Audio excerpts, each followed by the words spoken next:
Bismillahirrahmanirrahim. Assalamualaikum warahmatullahi wabarakatuh. Bada'tu bismillahi fin nadmi awwala tabaraka rahmanan rahiman wa maw'ila wa thannaitu sallallahu rabbi ala ridha muhammadanil muhda ilan nasi mursala wa itratihi thumma sahabati thumma man talahum bil ihsani alal khairi ubbala wa thallastu annal hamdalillahi daiman wa ma laysa mabdu'an bihi ajdamul ala wa ba'du. Jemaah sekalian yang dirahmati Allah Subhanahu wa taala, marilah kita panjatkan puja dan syukur kita terhadap Allah Subhanahu wa taala. Semoga kita diberikan taufik dan hidayahnya untuk bisa melaksanakan ibadah kepada Allah Subhanahu wa taala. Dan juga salawat beserta salam selalu tercurah limpahkan kepada junjungan Nabi kita, yaitu Nabi Muhammad sallallahu alaihi wasallam. Pada kali ini saya akan membawakan sebuah tema yang berjudul Maqasid Ta'addudil Qiraat, yaitu tujuan adanya qiraat. Qiraat itu adalah bacaan kalau diartikan secara bahasa. Adapun secara istilah yaitu adalah sebagaimana Ibnu Jazari mengatakan, ilmun bikaifiyati ada'il kalimatil qur'aniyah wa ikhtilafiha ma'zuwan linaqilihi. Bahwasanya qiraat itu adalah sebuah ilmu yang mana bagaimana cara kita mengungkapkan kalimat-kalimat Al-Quran dan juga perbedaan-perbedaan kalimat Quran tersebut. Setelah kita mengungkapkannya, maka kita sandarkan kalimat perbedaan tersebut kepada orang yang meriwayatkannya. Bahwasanya yang telah kita ketahui, qiraat yang mutawatir, yang jalurnya sahih dari Rasulullah SAW itu ada 10. Adapun adanya qiraat itu tujuannya yang pertama adalah raf'ul haraj, yaitu adalah mengangkat kesulitan, kesukaran. Karena zaman dulu kabilah orang Arab itu banyak. Ada yang mengatakan 7 kabilah. Setiap kabilah itu mempunyai lagam, mempunyai lahjah yang berbeda-beda. Sebagaimana kita ketahui di sana ada lahjah Quraisy, lahjah Huzail, Hawazin dan sebagainya. Setiap kabilah itu sulit untuk bisa menyamai lahjah orang kabilah lain gitu. Makanya turunlah qiraat supaya memudahkan kabilah lain untuk bisa belajar Al-Quran dan juga mengungkapkan kalimat-kalimat Al-Quran. Karena kabilah lain itu dia itu tidak suka gitu, tidak suka mengikuti lahjahnya orang lain. Karena orang Arab itu biasa gitu ya, biasa mereka itu ada rasa iri gitu, ada rasa iri, gak mau gitu, gak mau kabilah lain yang dibanggakan oleh Allah Subhanahu wa taala. Soalnya zaman dulu Al-Quran itu diturunkan dengan lahjahnya Quraisy gitu ya. Nah jadi kabilah lain itu gak mau lahjah Quraisy itu, orang kabilah Quraisy itu yang paling bagus gitu di antara kabilah-kabilah lain. Makanya Allah turunkan Al-Quran dengan berbagai qiraat gitu ya, supaya tidak ada rasa iri ataupun dengki di sana ya. Terus yang kedua, tujuan qiraat itu adalah suhulah suhu.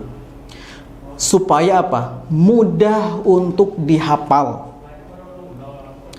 Karena kalau seandainya ya, qiraat itu diturunkan dengan satu lahjah ataupun satu huruf, maka kabilah lain sulit untuk menghafalnya. Misalkan kalau kita gitu ya, lahjahnya orang Sunda gitu, disuruh ngapalin logatnya orang Jawa gitu, sulit gitu untuk menyamainya gitu ya. Nah gitu, seperti itu ya. Makanya Allah Subhanahu wa taala menurunkan qiraat ini supaya mudah untuk dihafal ya. Dan juga supaya mudah untuk dipelajari ke umat. Soalnya Islam itu udah menyebar ke berbagai penjuru dunia. Kalau seandainya Al-Quran diturunkan dengan satu huruf, bagaimana kalau Al-Quran itu sampai kepada kita harus menyesuaikan, harus menyamai kabilah tersebut gitu ya. Sulit gitu. Karena juga kalau seandainya kalimat Al-Quran itu sesuai dengan lahjahnya kabilah-kabilah tertentu, maka kabilah tersebut akan lebih paham untuk memaknai kalimat Al-Quran gitu ya. Seperti itu. Terus tujuan yang ketiga yaitu dari sidqin Nabi sallallahu alaihi wasallam. Adanya qiraat itu menunjukkan bahwasanya Rasulullah sallallahu alaihi wasallam telah nabi yang diutus oleh Allah Subhanahu wa taala sebagai sidqun ya. Li'annahu ma'akasrati hadil ikhtilaf, karena banyaknya qiraat ini, banyaknya perbedaan-perbedaan bacaan ini tidak lain hanya untuk memperluas sebuah makna. Ingat ya, adanya qiraat itu adalah untuk memperluas makna, bukan untuk menyelisihi sebuah makna. Jadi ada satu kalimat itu tuh bukan untuk ikhtilaf, itu saling bertentangan, bukan. Bahwasanya qiraat itu untuk memperluas sebuah makna ya. Tujuan yang keempat, idhamu ujurul ummah. Bahwasanya adanya qiraat itu adalah besarnya pahala-pahala untuk umat.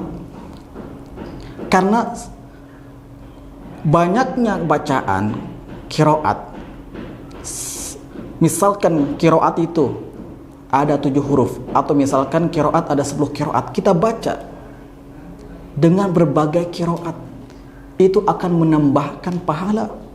Misalkan Maliki Yaumiddin, mim, alif, berarti ada 2 kan? Ma, lam, kaf, berarti di situ ada 4. Berarti kita seakan-akan mendapatkan 40 kebaikan. Kalau kita baca Maliki Yaumiddin, di situ berarti ada 3 huruf, berarti kita mendapatkan 30 kebaikan. Kalau kita baca dua-duanya, berarti kita mendapatkan pahalanya yang banyak gitu ya. Nah, seperti itu.